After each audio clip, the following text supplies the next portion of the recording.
yo soy Carlos, soy el profesor de Statistics para el curso de la asignatura de Econometría 1 para Economía de la UB. Y antes de empezar con la primera clase os voy a explicar un poco cómo va a funcionar todo el curso. El curso está orientado a preparar toda la asignatura desde el principio, así que si os apuntáis con tiempo os servirá para toda la evaluación continua. Y si os apuntáis más a última hora os servirá básicamente para preparar el examen final. El curso está formado por dos tipos de clases. Las clases grabadas en vídeo, donde os explicaré todos los temas, el programa informático y resolveremos un modelo de examen, y una clase en directo final con Google Meet, poco antes del examen, donde se resolverán las últimas dudas y el examen del último año. En las clases grabadas hay teoría y ejercicios, explicados en pizarra, todo súper adaptado a cómo lo hacéis en clase y a cómo os lo van a preguntar. Tened en cuenta que los vídeos los podéis ver en el momento que queráis, pero hay un límite de 3 visualizaciones por vídeo, ya que el curso es de uso individual.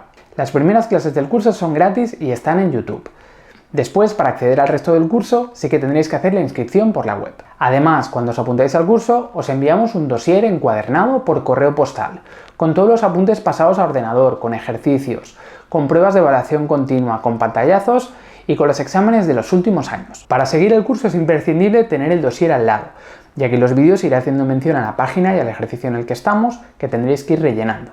En el dossier lo tenéis absolutamente todo, no necesitáis nada adicional para poder sacaros la asignatura con nota. Por último, en la fecha de inicio abriremos un grupo de WhatsApp para poder seguir el curso hasta el examen, para resolver todas las dudas que tengáis, para elegir los horarios del directo o para cualquier cosa que me queráis preguntar. Y ahora sí, os dejo con la primera clase gratis del curso.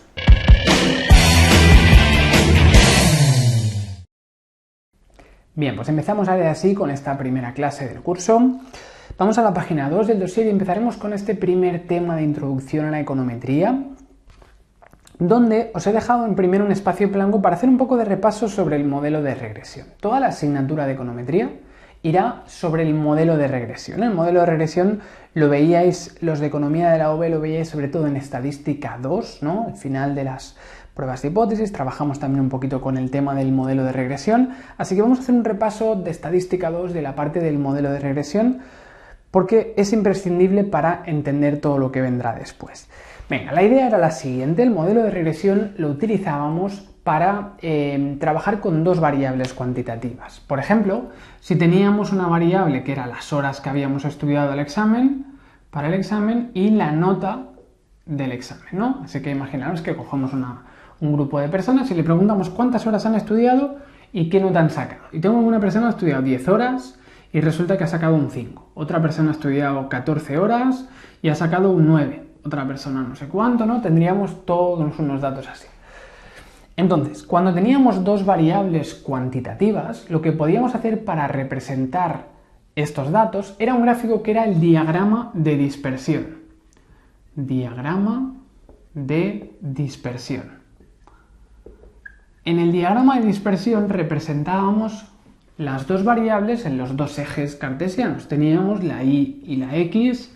La y en el eje vertical era nuestra variable dependiente y la x es la variable independiente. Recordad que siempre la x era la que afectaba a la y, ¿no? Esta sería la variable independiente y esta la variable dependiente. O en econometría trabajaremos con que esta será la variable exógena y esta será la variable endógena. Así que una vez tenemos definidas qué es lo que afecta aquí, en este caso las horas son lo que afecta a la nota del examen, pues podíamos representar los datos en este gráfico. Aquí ponemos la nota del examen y aquí ponemos las horas de estudio. Así que tendríamos pues la nota 0, 1, 2, 3, 4, 5, 6, 7, 8, 9 y 10, por ejemplo, ¿no? Y las horas de estudio, pues 2 horas de estudio, 4, 6, 8, 10, 12, 14, 16, bueno. A partir de aquí íbamos colocando cada una de las observaciones. La primera persona estudió 10 horas, ha sacado un 5. Pues 10 horas con un 5 haríamos un puntito que sería este punto de aquí, ¿no? 10 horas con un 5. Este punto se refiere a la primera persona de la muestra. La segunda persona de la muestra ha estudiado 14 horas y ha sacado un 9. 14 horas con un 9. Venga, pues tenemos este punto aquí, ¿no? Iríamos haciendo un punto para cada una de las observaciones de la muestra. Al final nos quedaría una nube de puntos, ¿no? Donde cada punto sería cada observación.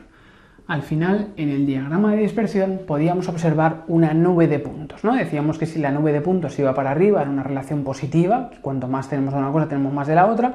Si iba para abajo, relación negativa, y si no había ninguna tendencia, pues decíamos que no había una relación entre las dos variables. A partir de la nube podíamos dibujar la recta de regresión. ¿Qué era la recta de regresión? Pues aquella recta que pasaba por en medio de toda esta nube de puntos. La recta que pasaba justo por en medio de la nube de puntos, ¿no? Esa es nuestra recta de regresión. ¿Para qué nos servía tener esta recta? Pues nos sirve para poder hacer predicciones. Una vez hemos dibujado la recta, que es la recta que está más cerca de la nube de puntos, la que minimiza la distancia de los puntos a la recta, la que minimiza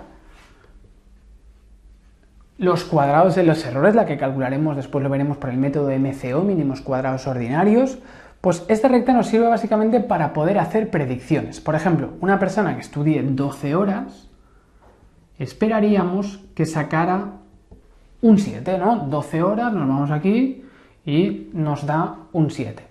Por tanto, fijaros que a partir de las horas de estudio yo podría predecir qué nota esperaríamos que sacara esa persona, ¿no? Esa es la idea de la recta de regresión, que nos permita hacer predicciones a partir de las observaciones que ya tenemos. Pero hacerlo gráficamente es poco práctico. Lo ideal es hacerlo de forma matemática. Y sabemos que una recta se puede expresar siguiendo esta función y es igual a beta 1 más beta 2 multiplicado por x, ¿no? Y igual a beta 1 más beta 2 por x. Lo que vamos a tener en este modelo es que el valor de la y no será la y real. Yo no sé la nota que va a sacar exactamente la persona. Lo que vamos a hacer es, vamos a dar una predicción de la nota, una estimación de la nota. Así que lo vamos a expresar así. Y estos son variables, sería para cada observación, así que lo podríamos poner aquí con un puntito, ¿no? Esa sería la expresión matemática de la recta de regresión, donde este coeficiente de aquí lo tendremos que calcular, que sería la constante de la recta, que lo calculamos en estadística 2, y este coeficiente sería la pendiente, ¿no? Esto era la constante o el término independiente y esto era la pendiente de la recta de regresión. Una vez tenemos esto, entonces podemos ya sustituirlo. Por ejemplo, la y en nuestro caso, ¿cuál era? Era la nota del examen. La nota sería igual a una constante, vamos a inventárnosla, imaginaros que hacemos el cálculo, luego veremos cómo se hacen los cálculos, imaginaros que hacemos el cálculo y nos sale un 1 y una pendiente que nos sale 0,5 multiplicado por la x, que en nuestro caso la x sería las horas de estudio. Así que nos quedaría este modelo de regresión expresado matemáticamente. Una vez lo tenemos expresado así, ahora sí que lo podemos utilizar para hacer predicciones como decíamos. Por ejemplo, si estudiamos 12 horas que decíamos antes, ¿qué nota esperaríamos sacar? Pues 1 más 0,5 multiplicado por 12 sería 1 más 6, sería un 7. ¿Sí? Fijaros que es lo mismo que estábamos haciendo gráficamente. 12 horas esperamos sacar un 7, pues aquí igual, 12 horas esperamos sacar un 7 en este examen, ¿no? Vale, podemos hacer predicciones de cualquier valor. Por ejemplo, si estudiamos 10 horas, pues haríamos 1 más 0,5 multiplicado por 10 y ese sería igual a 6. ¿Sí? Podríamos hacerlo para cualquier valor. Así que, viendo cómo podemos hacer estas predicciones, podemos interpretar qué nos dice la beta 1 y la beta 2. ¿Qué nos dice la constante? ¿Qué quiere decir que la constante haya sido de un 1? Pues ese 1 lo que nos está diciendo es que, fijaros que el 1 nos dice que si no estudiamos nada, si las horas de estudio fueran 0, ¿qué nota esperaríamos que nos quedara? Si esto es 0, nos quedaría un 1, ¿no? Así que una persona que estudiara 0 horas, esperaríamos que sacara un 1. Así que el 1, la constante, nos decía el valor esperado de la y si la x es 0. Así que la constante nos dice el valor esperado de y si la x es igual a 0. ¿Sí? Eso es lo que nos dice la constante o el término independiente del modelo de regresión. Y la pendiente nos sale, por ejemplo, aquí 0,5. ¿Ese 0,5 qué quiere decir? Pues es lo que multiplica las horas. Si estudio 10 horas, saco un 6. ¿Qué pasa si estudio 11 horas? Si estudio una hora más, sacaremos medio punto más, ¿no? 1 más 0,5 por 11, 6,5. Si estudio otra hora más, 7, 7,5, 8,5. Es decir, va de 0,5 a 0,5. La pendiente de 0,5 nos estaría diciendo en este caso que por cada hora de estudio esperamos sacar medio punto más de nota en el examen. Así que la pendiente nos dice el incremento del valor esperado de y por cada unidad de x. ¿Sí? Lo que aumenta el valor esperado de y por cada valor de x. Bien, esa es la interpretación de la constante y de la pendiente del modelo de regresión. Vale, después hay otro concepto importante, que era el concepto del término de perturbación o del error en el modelo de regresión. El error en el modelo de regresión sería la diferencia entre lo que nos dice la predicción y la realidad. Vamos a poner un ejemplo. Si yo he estudiado 10 horas y he sacado un 5, ¿cuál es el valor esperado de la nota para una persona que ha estudiado 10 horas? Un 6, ¿no?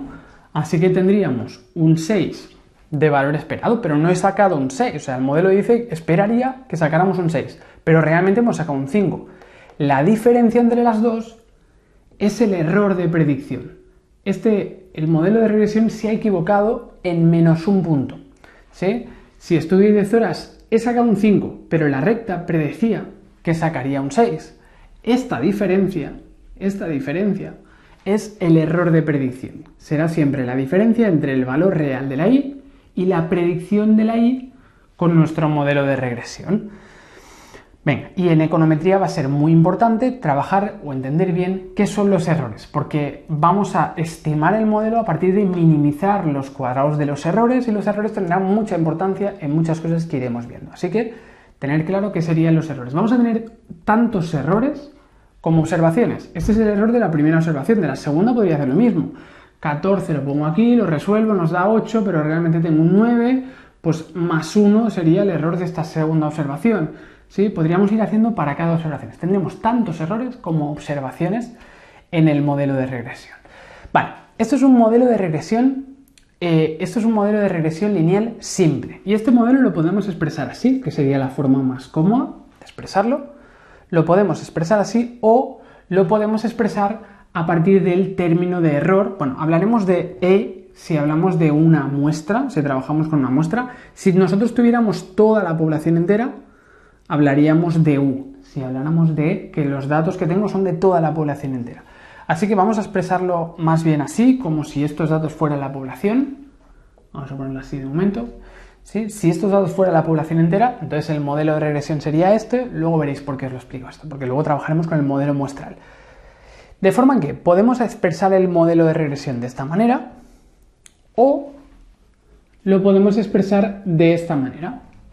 ¿Sí? Yo puedo decir que el modelo, cuando yo haga este cálculo, me va a dar una predicción de la y, o puedo decir que el modelo no me va a dar una predicción de la nota, sino que me va a dar la nota real, pero siempre que le incluya el término del error, el término de la perturbación aleatoria. ¿Sí? Así que tendremos que el valor de la y real es lo que me salga del cálculo más un error que no sé cuál es, que es aleatorio, que es este valor u sub i. ¿Sí? Así que está bien expresarlo así o expresarlo así. Lo que no está bien es que lo expresemos con las dos cosas o sin ninguna de las dos. ¿Sí? O el modelo me da un valor estimado, entonces no hay error, o el modelo me da el valor real, pero entonces sí le incluyo el error. De forma más práctica vamos a trabajar más bien así, y cuando hablemos de forma más teórica sí que le vamos a incluir el término de error. Vamos a coger el pantallazo que tenemos aquí. Durante la asignatura, en el dossier os he puesto pantallazos de Lebbeus, que lo tenéis así en las diapositivas, y en los exámenes veréis que a veces os salen pantallazos de Lebbeus y a veces os salen pantallazos de Gretel. Así que yo os iré poniendo pantallazos de los dos tipos. A algunos grupos le das más importancia a Lebbeus, otros al Gretel. En el final os pueden salir de pantallazos de un tipo o del otro. Aquí de momento os he puesto este pantallazo de Lebbeus. Son casi iguales, no hay mucha diferencia. Vale, por ejemplo aquí tenemos un modelo que dice variable dependiente, salario M, sería el salario mensual, y lo hemos puesto en función de la educación y de la experiencia. ¿Sí? Esto nos dice método last squares, es decir, método mínimos cuadrados, lo hemos hecho minimizando los cuadrados de los errores para calcular la recta, y la recta ha salido así. Este sería un modelo múltiple. Estoy intentando explicar el salario mensual a partir de la educación y de la experiencia, de las dos cosas, ¿no? No tengo una sola X, sino que tengo en este caso dos. Así que en este caso el modelo que me ha salido sería este. Salario M es igual a una constante que nos dice coefficient, nos vamos a coefficient, sería 767,26, vamos a redondear con un decimal. Luego más 72,8 por educación, el segundo coeficiente 72,8 multiplicado por educación. Y el tercer coeficiente sería 20, vamos a poner un decimal, 20,1 multiplicado por experiencia. Bien, ese ha sido el modelo que nos ha salido con este pantallazo del EBIUS. En el EBIUS nos han hecho el cálculo y el programa informático nos ha devuelto estos coeficientes. Pues esto sería un modelo de regresión múltiple. Un modelo en el que tengo más de una variable exógena para explicar una endógena, ¿no? Entonces, ¿qué me indica cada uno de estos coeficientes? El primer coeficiente decíamos que era la constante o el término independiente. Eso me está diciendo que si la educación fuera 0 y la experiencia fuera 0, es decir, una persona con 0 años de educación superior y 0 años de experiencia, esperaríamos que tuviera un salario mensual de 767,3 euros. Salario mensual esperado para una persona sin educación superior y sin experiencia laboral. Después, tengo el coeficiente de 72,8. ¿Qué me está diciendo eso? Que por cada año de educación, ¿qué pasará con el salario mensual? Por cada año de educación vamos a tener 72,8 euros de más sobre el salario. Es decir, cada año de educación superior hace que nuestro salario esperado aumente en 72,8. Y la experiencia tiene el coeficiente de 20,1. Es decir, nos está diciendo que por cada año de experiencia laboral nuestro salario esperado aumentaría en 20,1. ¿Sí? Vamos a poner unos datos imaginarios. Este es el modelo que nos ha salido, pero el modelo lo hemos construido a través de unos datos, ¿no? Imaginaos que hemos cogido una muestra y nos ha salido el salario mensual, luego EDUC, luego expert. Vamos a poner unos datos. Imaginaos que tenemos una persona que cobra 1.400 euros y que tiene 10 años de educación y 5 de experiencia. Otra persona, una segunda persona de la muestra, que cobra 1.100 euros y tiene 2 años de educación y 4 años de experiencia. ¿Sí? Imaginaos que tenemos unos datos tipo así. Entonces, a partir de estos datos, nosotros le ponemos los datos al ordenador y el ordenador nos calcula los coeficientes del modelo de regresión. Así podemos hacer cualquier predicción. Por ejemplo, esta persona que tenía 10 años de educación y 5 de experiencia, ¿cuál sería su salario esperado? ¿Cuál sería su valor de I esperado? Pues sería, cogeríamos 767,3, 767,3 más 72,8 multiplicado por 10 años de educación más 20,1 multiplicado por 5 años de experiencia.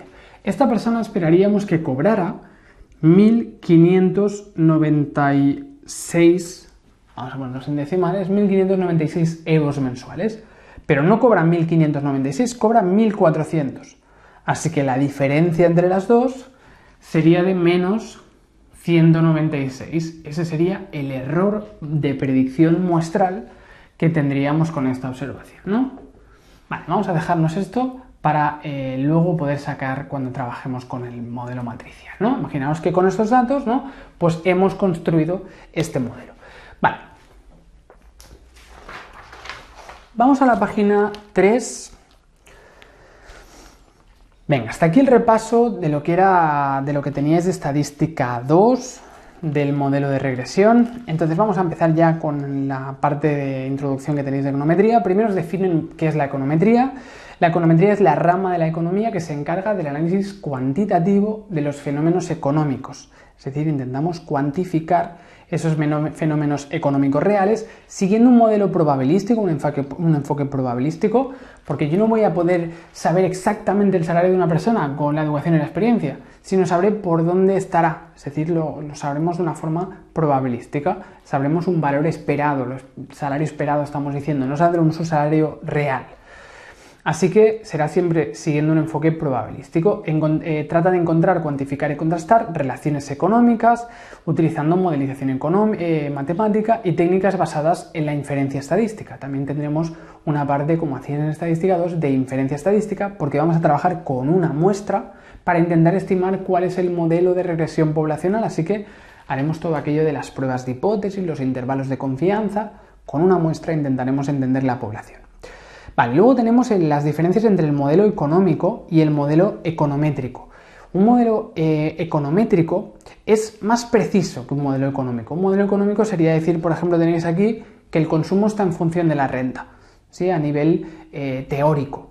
Sería decir, el consumo depende de la renta de las personas. Eso sería un modelo económico. En cambio, en un modelo econométrico tenemos que hacer una especificación estadística más precisa de las variables, tenemos una forma funcional definida y nos quedaría como el modelo que tenéis debajo, modelo econométrico: consumo es igual a una constante más beta 1 por la renta más un error, ¿no? Eso sería cuando trabajamos con el modelo de regresión, pues ya estaríamos hablando de un modelo econométrico. En econometría básicamente vamos a estar trabajando siempre con modelos de regresión. Bien, luego tenemos las etapas de la investigación econométrica. Cuando trabajamos en econometría siempre tendremos esas 4 etapas. La primera es la especificación. ¿Eso qué quiere decir? Que vamos a plantear cómo es el modelo con el que queremos trabajar. Especificar quiere decir, pues yo quiero predecir el salario. Pues vamos a intentar predecir el salario a partir de la educación superior de la persona y de la experiencia que tiene. Plantear qué variables exógenas vamos a utilizar para predecir la endógena. Eso es especificar el modelo, elegir cuáles van a ser las variables del estudio. Una vez hemos elegido las variables del estudio, pasamos a la segunda fase, que sería la fase de la estimación. La estimación es el cálculo de los coeficientes. Este sería el coeficiente beta 1 muestral, este sería el coeficiente beta 2 muestral, el coeficiente beta 3 muestral. Pues a partir de nuestra muestra haremos un cálculo, que lo veremos después, que antes lo hemos tenido directamente a ordenador, pero haremos un cálculo y con ese cálculo, con los datos de la muestra, resolveremos cuáles son los coeficientes del modelo. Esa es la fase de la estimación. Estimaremos los coeficientes con la muestra. Una vez tenemos el modelo de regresión con los coeficientes, una vez hemos estimado el modelo, pasaríamos a la fase de la inferencia o la validación. Porque este modelo lo hemos calculado con una muestra, pero lo que nos interesa realmente es conocer la población entera, pero nunca tendremos los datos de toda la población, así que trabajaremos con inferencia estadística. A partir de los datos de la muestra intentaremos entender qué ocurre en la población, ¿no? A través de pruebas de hipótesis, de intervalos de confianza, para validar el modelo, ¿sí? Así que la tercera fase, lo veremos más adelante, es la fase de la inferencia estadística. A partir del modelo muestral estimado, vamos a intentar entender cómo será el modelo de toda la población, si tuviéramos datos de toda la población entera. Bien, y luego por último tendríamos ya la predicción. Una vez hemos planteado el modelo, una vez hemos calculado los coeficientes, la estimación, una vez los hemos validado mediante técnicas de estadística inferencial, entonces ya podemos utilizar el modelo para hacer predicciones, que al final es el objetivo. Una vez ya lo hemos validado, pues podemos decir, vale, pues ahora ya con esta educación y con esta experiencia, pues esperamos que esta persona cobre tal salario, ¿sí? Podremos utilizar el modelo para hacer predicciones. Es la última fase. Si todo está bien, entonces al final ya se puede utilizar el modelo. Limitaciones. Cuando trabajamos en econometría y trabajamos con modelos de regresión lineal múltiple, vamos a tener una serie de limitaciones, ¿no? Dice, la econometría tiene una gran potencialidad en el ámbito económico, empresarial, porque estamos en un mundo de incertidumbre y esto nos da pues más elementos para tomar decisiones, ¿no? A través de los datos, a través de análisis de datos, podemos sacar regresiones que nos permitan tomar decisiones con más elementos de juicio, ¿no? Pero también tiene una serie de limitaciones. Tenemos limitaciones asociadas a la base teórica de la modelización económica. La realidad es compleja, intervienen muchos factores. Los modelos econométricos siempre van a ser una simplificación. El salario no depende solo de la educación y de la experiencia, depende de muchas otras cosas, ¿no? De la habilidad del trabajador, del tipo de empresa, de la ubicación, de mil de historias, ¿no? Por tanto, esto es una simplificación. Hemos cogido las dos variables que creemos que son más importantes, pero la realidad es mucho más compleja que los modelos econométricos con los que vamos a trabajar. Limitaciones asociadas a los datos.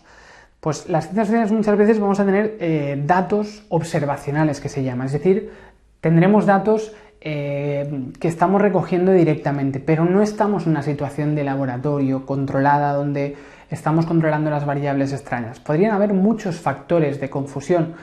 Por tanto, tenemos que tener en cuenta que las variables pueden estar medidas con error, que los datos se someten muchas veces a revisiones, que nos falten datos, ¿sí? Que los datos, como os decía, son observacionales, por tanto no podemos controlar si están habiendo otras variables que nos distorsionan el estudio. Y finalmente tenemos las limitaciones asociadas al carácter probabilístico. Los modelos econométricos son modelos que incorporan elementos estocásticos, es decir, probabilísticos.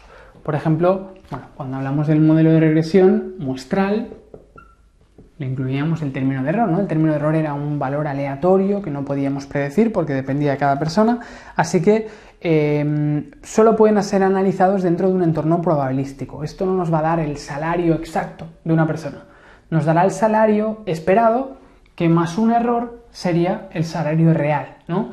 Así que estamos trabajando con modelos estocásticos o probabilísticos. Nos va a decir que el salario estará cerca de lo que nos da el modelo de regresión, no que sea exactamente ese. No son modelos deterministas, sino que van a ser siempre modelos probabilísticos.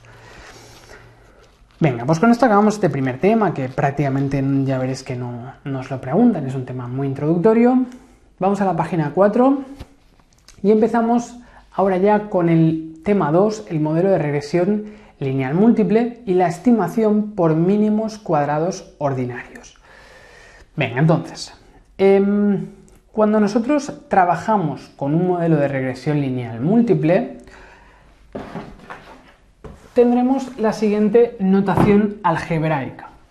Es decir, será un modelo donde intentaremos predecir el valor de la i, ¿no? La i es la endógena, más beta 1, que es la constante, es igual a beta 1, más la beta 2 multiplicado por la x2 sub i, ¿sí? Una primera variable x que le llamaremos x2 porque va con el segundo coeficiente, más beta 3 x3 sub i. Algunos grupos ponéis beta 0, beta 1, beta 2, es indiferente, ¿eh? Le podemos poner el nombre que queramos.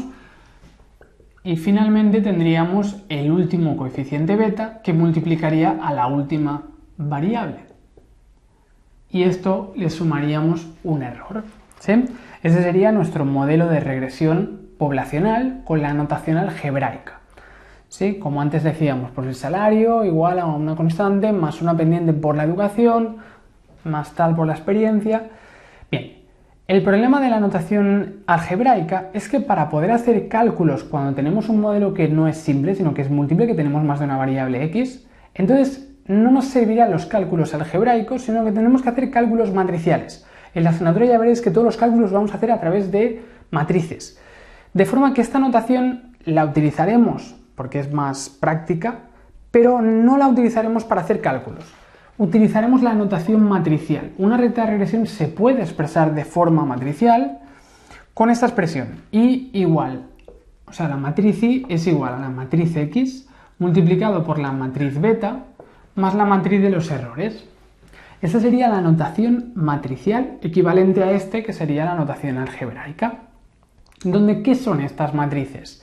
Pues tendremos diferentes matrices. La matriz i sería una matriz donde, o un vector en este caso, donde tendríamos los diferentes valores de i, desde la primera i hasta la última i. En nuestro ejemplo, pues sería el salario de la primera persona sería 1400. Pues 1400 el primer valor, luego 1100, ¿sí? Luego la tercera persona, la cuarta, la quinta, sería toda una columna, un vector columna con todos los valores de los salarios de nuestra muestra, ¿sí? Eso es el vector i. Después tendremos la matriz X. La matriz X es una matriz donde vamos a tener una primera columna de unos. ¿Por qué tenemos una primera columna de unos? Porque es como si la primera X fuera siempre 1, ¿sí? Porque la beta 1 está multiplicando siempre al 1, por tanto tendríamos una primera columna de unos. Una segunda columna que serían los valores de la primera exógena, que sería la x2, x2 sub 1, x2 sub 2, la x2 para la primera persona, la x2 para la segunda persona, hasta la x2 para la última persona, la n, ¿sí? esto sería un 1 también.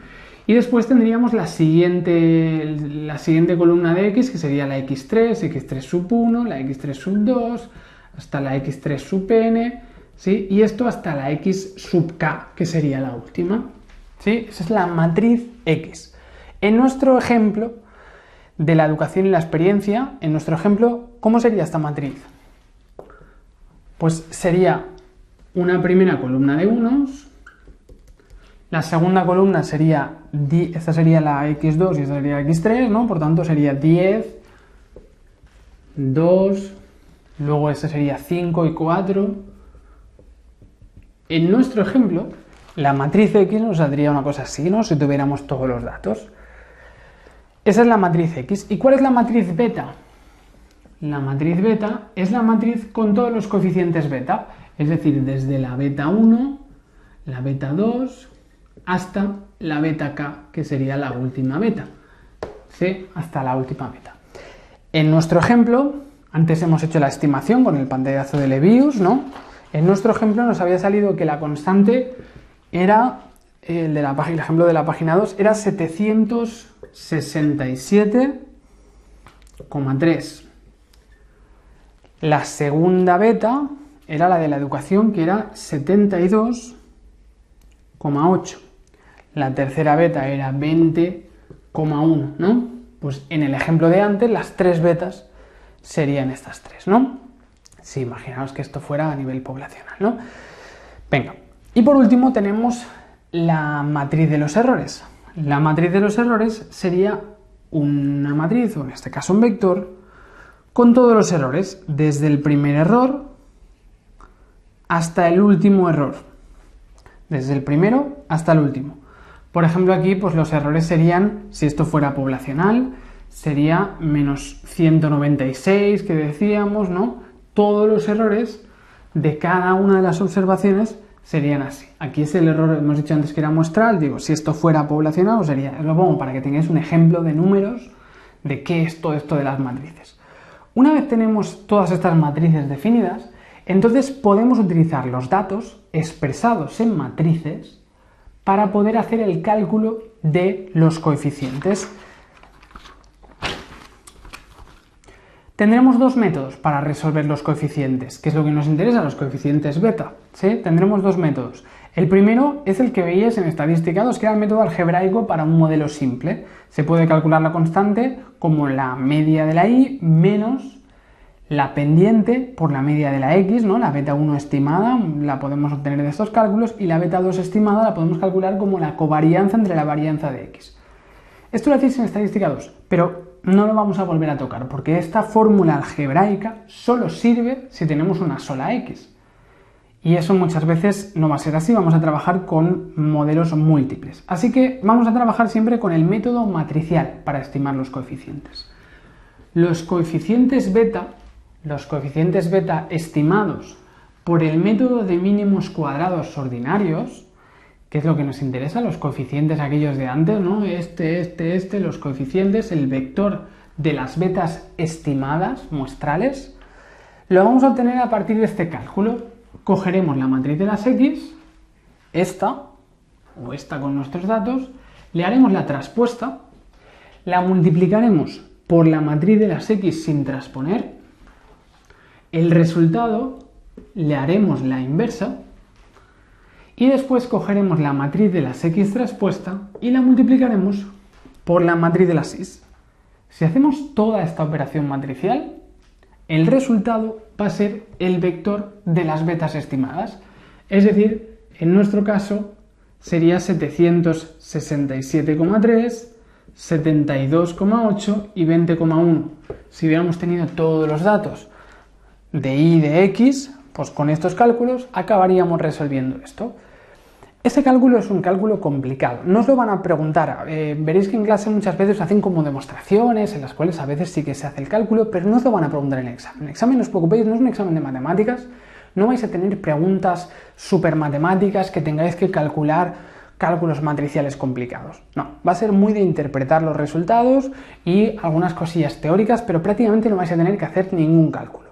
Así que este cálculo no lo vais a tener que saber hacer porque es un cálculo complicado, hay que hacer la traspuesta, después el resultado del producto hay que hacerle la inversa, que para eso hay que hacerle la junta, el determinante. Es un cálculo complicado que no necesitáis saber. Así que nosotros en el curso no lo vamos a hacer todo a mano, sino que lo vamos a aprender a interpretar, que es como os lo van a preguntar en el examen. En el examen nos van a decir, ¿esta fórmula para qué sirve? Explícalo. Eso sí que os lo pueden preguntar. Pero no os van a dar decenas de datos y a partir de ahí con las matrices tenéis que ir resolviendo todo esto porque tardaríais 1 hora para resolver todo el cálculo y la mitad de cálculos estarían mal. Así que no os lo van a preguntar así. Pero sí que tenéis que entender que en econometría vamos a trabajar siempre con cálculos matriciales. Así que iremos poniendo las fórmulas matriciales. No hará falta que las calculemos porque no os lo van a pedir en el examen, pero sí que hace falta que entendamos qué estamos haciendo aquí. Con estas matrices que antes hemos explicado qué significan, se hace este cálculo y se obtienen los coeficientes. Esto es lo que nos hace el ordenador. Por ejemplo, en el pantallazo de Lebesgue ya teníamos los 3 coeficientes, porque el ordenador ha hecho esto. Ha hecho este cálculo matricial con los datos que le hemos introducido y el resultado le ha salido esto. Y por eso nos sale en el pantallazo, nos salen los coeficientes estimados, son estos. Venga, así que el objetivo de todo esto es llegar a hacer la estimación de las betas por MCO aplicando esta fórmula matricial. Tenemos que tener en cuenta que van a haber 2 modelos de regresión. Este es el modelo de regresión poblacional. Este es el modelo de regresión poblacional. Es decir, el modelo de regresión que obtendríamos si tuviéramos todos los datos de la población entera, si tuviera todos los trabajadores y supiera sus años de educación superior, sus años de experiencia y su salario, podríamos construir el modelo poblacional. Eso no va a ocurrir nunca, porque siempre trabajaremos con muestras. Así que como tendremos una muestra y no la población entera, nosotros este modelo nunca lo podremos estimar. Será siempre desconocido. Nosotros vamos a trabajar con otro modelo, el modelo que nos saldría con los datos de una muestra. Así que si nosotros cogemos una muestra y no es la población entera, nos saldrá un modelo de regresión que será muy parecido al modelo de la población, pero no será exactamente igual. De la misma manera que en estadística 2 decíamos, si cojo una muestra, la media muestral se va a parecer mucho a la media poblacional. Pues en un modelo de regresión, el modelo de regresión calculado con los datos muestrales se va a parecer mucho al modelo de regresión que me saldría si tuviera toda la población. Así que lo que vamos a hacer con la muestra es una estimación del modelo de regresión poblacional. Es decir, obtendremos una estimación de la beta 1, ¿sí? Una beta 1 que no es la real, pero que se le tenderá a aparecer, más la beta 2 muestral, ¿sí? Hasta la beta k muestral por xk. Y el error hemos dicho que le podemos expresar, bueno, le vamos a expresar como E sub i, también se puede expresar como U estimada, como U estimada sub i. Sí, es lo mismo, se puede poner como U estimada sub i o como E sub i. Aquí en el dossier lo he puesto así, vamos a ponerlo así, depende del grupo, algunos grupos lo ponéis como E, algunos grupos lo ponéis como U estimada. ¿Sí? Este es el modelo de la población, este es el modelo de la muestra. El de arriba nunca lo vamos a conocer. Lo que vamos a hacer es, con una muestra representativa de la población, aplicaremos un cálculo matemático y nos dará un modelo de regresión que tenderá a parecerse al de la población. Nos dará el modelo de regresión muestral. ¿Sí? Lo que nosotros vamos a estimar no son las betas poblacionales. Estos valores nunca los conoceré. Lo que yo voy a tener son las betas muestrales.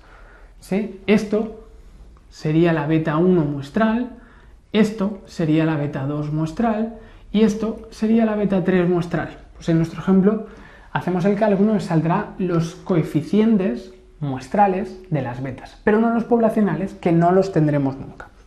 Y por último, tenéis aquí la fórmula del error de predicción, ya lo hemos visto antes.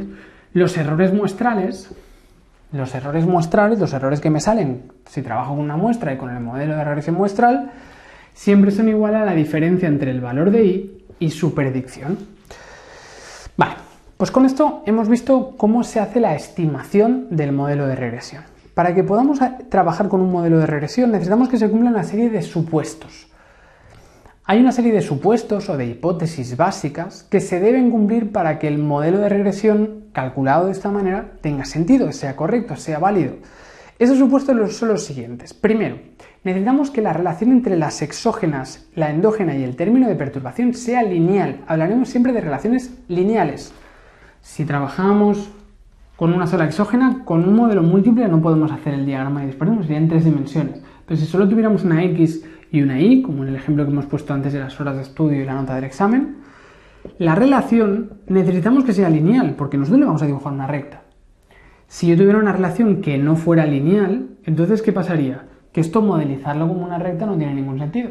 Así que la relación entre las variables debe ser lineal, es decir, un cambio en X tiene que producir siempre el mismo efecto sobre la Y. Si aquí produce un efecto mayor y aquí produce un efecto menor, entonces no me sirve. Necesitamos que la relación siempre sea lineal. Y si no es lineal, lo tendremos que linealizar. Hay métodos matemáticos para linealizar una relación no lineal, muchas veces tomando logaritmos o haciendo alguna transformación matemática conseguimos unos datos que no tienen una relación lineal que pasen a tener relación lineal. Más condiciones para que el modelo sea válido. Las variables explicativas tienen que ser independientes del término de perturbación. Es decir, las variables X del modelo no tienen que tener nada que ver con el término de perturbación. El término de perturbación es un error que se da de forma aleatoria y que no podemos predecir de ninguna manera. Así que si observamos que la gente que tiene mucho nivel de X2, el modelo se equivoca mucho con ellas, es decir, tiene mucho error, aquí habría un problema de que esto no se estaría cumpliendo. El término de perturbación tiene que ser algo aleatorio que no dependa de nada. ¿Sí? Si, por ejemplo, en el caso de antes, las personas con más años de educación superior, imaginaros que las personas con más años de educación superior, el modelo se equivoca más en ellas, porque hay gente que cobra salarios muy altos, gente que cobra salarios muy bajos con muchos años de educación. Entonces, en cambio, con gente que tiene pocos años de educación, el modelo tiene errores muy pequeños. Pues aquí tendríamos este problema que decíamos aquí. Si cuanto más es X2, más tendencia, más grande tiende a ser el error, tendríamos un problema de relación con el término de perturbación. Las variables explicativas no deberían tener nada que ver con la perturbación. O lo que es lo mismo, poblacionalmente se debería cumplir que no haya relación, eso significa que no hay relación entre U y X, que el valor esperado sea igual a 0, ¿sí? O matricialmente se puede expresar como U'X igual a 0, que no haya ninguna relación entre el término de perturbación y las exógenas. Más condiciones. Las variables X o la variable X no presenta errores de medida. ¿Sí? Necesitaríamos que la variable esté medida sin error. Si yo los años de experiencia laboral los recojo de la seguridad social y a lo mejor hay gente que ha trabajado muchos años en negro fuera del sistema, pues entonces ¿qué ocurriría? Que no sería correcta la medida que tengo de años de experiencia, porque la experiencia laboral la real sería muy diferente de la que estoy registrando. Así que tendríamos un problema de variable medida con error de medida, ¿sí? Así que no deberíamos tener variables medidas con error, deberían estar medidas correctamente. Otra condición, que esta es una condición más matemática. Siempre vamos a tener unos grados de libertad que van a ser n-k, donde k es el número de betas que tenemos, número de coeficientes o número de variables totales contando una endógena que vamos a tener. Así que esos son los grados de libertad. Y esto siempre tiene que ser mayor o igual que 0. ¿Sí? No podemos tener grados de libertad negativos, por tanto, necesitamos siempre que la n sea mayor o igual que k. Así que una condición matemática para que se pueda trabajar con el modelo de regresión es que hay que tener como mínimo tantas observaciones como número de coeficientes. Como mínimo tantas observaciones como número de coeficientes. Por ejemplo, si yo tengo 3 coeficientes, como en este caso, ¿no? En nuestro modelo sería beta 1 más beta 2 más beta 3 x3, ¿no? Y ya está, más el error. Si este era nuestro modelo muestral, donde esto es la educación, esto es la experiencia, esto es el salario, en este modelo ¿cuántos coeficientes tengo? 3, ¿no? Tengo una K de 3. Pues ¿cuántas observaciones necesitaríamos como mínimo? Necesitaríamos tener mínimo 3 observaciones. Necesitaríamos una N como mínimo de 3. Si yo tengo solo 2 observaciones, con esto yo no puedo hacer un modelo de regresión. Me faltaría como mínimo una tercera, y lo ideal es que fueran muchas más observaciones que coeficientes, ¿eh? Lo ideal sería tener, yo qué sé, cientos de personas, ¿no? Aunque solo tengamos 3 coeficientes. Pero matemáticamente no se puede hacer los cálculos a no ser que se cumpla que n sea mayor o igual que k. Más condiciones. Después, los regresorios deben ser linealmente independientes de los demás, es decir, no debe haber multicolinealidad. Las variables exógenas del modelo no deberían estar correlacionadas, deberían ser cosas independientes. Es decir, la educación y los años de experiencia no tienen por qué estar relacionadas. Si yo hubiera incluido en el modelo la experiencia laboral y los años de edad, pues eso sí podría tener mucha correlación. A lo mejor la gente con muchos años de experiencia es gente normalmente de más edad. Podría haber una cierta relación y eso supondría un problema de multicolinealidad. Tenemos que tener variables exógenas que sean independientes entre ellas, es decir, que no tengan relación o que tengan la mínima posible. Si no, habría un problema de multicolinealidad. Siguiente condición, los parámetros beta deben ser fijos y deterministas, es decir, debería haber un parámetro beta en la población que fuera un único valor. La población tiene un salario mínimo si la educación es 0 y la experiencia es 0. Este coeficiente debería ser un único valor para toda la población. ¿Sí? Así que debería ser la beta poblacional es fija y determinista. No así la beta muestral, porque este coeficiente dependerá de la muestra que recoja. Me puede salir un valor o me puede salir otro. Con los datos que hemos cogido antes nos había salido 700 no sé cuánto, pero a lo mejor con otra muestra nos había salido otro valor. Así que los coeficientes muestrales dependen de la muestra que tengo, dependen del azar, son variables aleatorias. En cambio, los coeficientes poblacionales, si yo tengo toda la población, los coeficientes son los que son. Hay una constante, una beta 2, una beta 3, que son fijas y deterministas, si tengo toda la población, aunque es algo teórico porque nunca tendremos toda la población, pero deberían ser fijos y deterministas.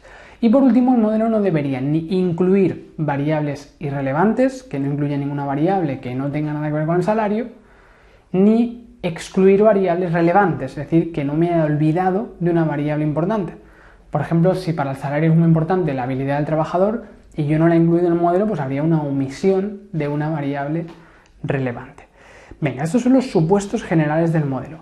Relación lineal entre x y y, que las variables explicativas no tengan relación con el término de perturbación, que las variables x no tengan errores de medida, que tengamos como mínimo tantas observaciones como número de coeficientes que pretendemos estimar, que las exógenas no estén relacionadas entre ellas, es decir, que no haya multicolinealidad, que los parámetros beta sean únicos en la población y que no hayamos incluido variables irrelevantes o excluido variables relevantes, es decir, que la especificación del modelo sea la correcta para explicar nuestra endógena. Venga, esos son los supuestos del modelo. Si algo de esto no se cumple, el modelo no será válido. El modelo que nos saldrá no sería correcto. Así que siempre vamos a suponer que todo esto se cumple, porque si no se cumpliera, no nos podríamos fiar del resultado que nos ha dado. Muchas veces estas condiciones no las vamos a poder comprobar, así que si no tenemos más datos, diremos siempre que suponemos que se cumplen los supuestos o las hipótesis básicas del modelo de regresión. Después, hay unos supuestos que no son sobre el modelo, sino que son sobre el término de perturbación o los errores. El término de perturbación poblacional, el valor de U, que este nunca lo tendremos, que sería el poblacional, los errores, el término de perturbación, sabemos que tiene que cumplir una serie de propiedades para que el modelo sea correcto. La primera es que los errores siguen una distribución normal centrada en cero. Los errores deberían seguir una normal centrada en cero. ¿Eso qué quiere decir? Pues que los errores son aleatorios, pero lo más probable es que nos equivoquemos por arriba, por arriba del valor, es decir, un error positivo, un error negativo, pero cerca del cero. Es poco probable que el modelo se equivoque mucho en positivo o que se equivoque mucho en negativo. Lo más probable es que esté alrededor de cero. Habrán errores positivos, errores negativos, que se compensan unos con otros porque estamos haciendo una recta que nos equilibra los errores, que nos minimiza los errores. Así que habrán errores negativos, otros positivos, ¿no? Pero seguirán una normal, su probabilidad, centrada en cero, alrededor de cero. Bien, después tenemos que el término, bueno, esto se puede expresar así, que el error seguirá una normal de media cero y de varianza igual a sigma cuadrado, multiplicado por una matriz identidad. Es una expresión matricial, se refiere a que tendremos una varianza única, que es la segunda condición. La perturbación tiene una variable constante, que es el supuesto de homocedasticidad. Vamos a decir que la varianza del término de perturbación es igual a un número que llamaremos sigma cuadrado o sigma sub u cuadrado, que sería si yo cogiera todos los errores de la población supuestamente y calculáramos la varianza de los errores, obtendríamos la varianza del término de perturbación. Esa varianza del término de perturbación sería la dispersión de los errores. Por ejemplo, si yo tengo un modelo de regresión así, ¿sí? Aquí tendríamos una varianza pequeña, ¿no? Porque la variabilidad es pequeña.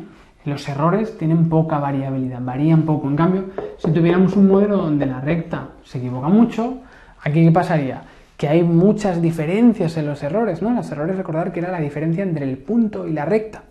Así que habría mucha variabilidad del término de perturbación, ¿sí? Diferencias en la varianza de los errores. Pues lo que tiene que ocurrir es que la varianza del término de perturbación siempre sea la misma. Es decir, si esta es la recta de regresión, pues la variabilidad de los errores se debería mantener constante, la variabilidad. Si tuviéramos una nube de puntos que fuera así, ¿aquí qué ocurriría? Que al principio tenemos unos errores muy pequeñitos, ¿no? El término de perturbaciones los errores que comete el modelo al hacer las predicciones son muy pequeños, pero a medida que avanzamos en la muestra, los errores cada vez varían más. Esto sería un problema de heterocedasticidad, porque la varianza del término de perturbación no es siempre la misma, sino que va cambiando. Al principio es pequeña y luego es grande. Pues eso no debería ser así. La varianza de los errores debería ser igual a un número, es decir, siempre la misma. Debería ser igual a siempre la misma. Siempre deberíamos tener la misma variabilidad de los errores. Eso es el supuesto de la homocedasticidad de los errores. Y por último, no debería haber relación entre los errores. Es decir, no debería haber autocorrelación de los errores. Los errores deberían ser totalmente independientes unos de los otros. No debería tener nada que ver uno con otro. Si vemos que los errores están ligados, es decir, si me equivoco en una predicción, en una observación, y en la siguiente también me equivoco mucho, porque en la anterior me equivoco mucho, y en la siguiente también mucho, y luego si me equivoco muy poco, pues en la siguiente me equivoco muy poco, en la siguiente también muy poco. Si hay una cierta relación entre los errores, una persistencia de los errores, diremos que no se cumple el supuesto de no autocorrelación. Los errores no deberían estar relacionados, su covarianza debería ser cero. ¿Sí? Así que esos son los supuestos del término de perturbación. El término de perturbación, los errores, que sería la diferencia entre la predicción y la realidad en cada observación, esos errores deben cumplir que estarán alrededor de cero siguiendo una normal, con una varianza que siempre será la misma y que no están ligados entre ellos, que son totalmente independientes unos de otros. Es decir, que no hay autocorrelación. Vale. Venga, pues con esto son los supuestos. Hay algunas otras propiedades más que tenéis en la página 5. Tenemos algunas propiedades de más que son estas, por ejemplo, si hacemos el sumatorio de los errores muestrales nos debería dar igual a 0, o si trabajamos con la media de las variables, entonces no hay error, y beta 1 más beta 2 x2 más beta 3 x3, si estos valores son los de la media, entonces el resultado es siempre la media de y. ¿Sí? Si esto lo hacemos para todos los valores, entonces no hay error, y tal cual, si yo pongo las medias en el modelo de regresión, si pongo la media de cada variable x, el resultado siempre va a ser la media de la variable y. Esa sería otra propiedad. Vale. Bien, pues vamos a dejarlo aquí por esta primera clase, que yo creo que ya es suficiente información.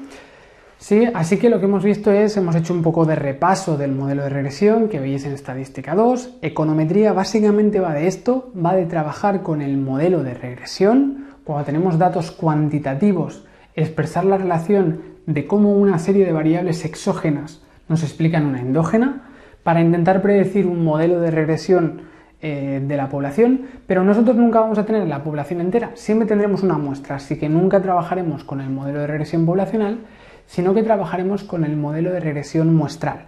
Así que haremos un cálculo, que es esta expresión matricial, que no la tendremos que calcular, pero que tenemos que entender qué significa. Haremos este cálculo y obtendremos los coeficientes. Esos coeficientes son los de nuestro modelo de regresión muestral, no los del modelo de regresión de toda la población, ¿sí? Así que tendremos de esta manera calculados los coeficientes. El objetivo al final es conseguir los coeficientes y luego iremos validarlo con una serie de métodos de estadística inferencial para después poder hacer predicciones. Es decir, vale, una persona que tenga tanta educación y tanta experiencia, a ver qué salario tendrá. Ese será el objetivo un poco de toda la asignatura, que iremos viendo pues, cómo resolver esto en diferentes situaciones y los problemas con los que nos podríamos encontrar. Venga, pues lo dejamos aquí por esta primera clase y nada, nos vemos en la próxima clase.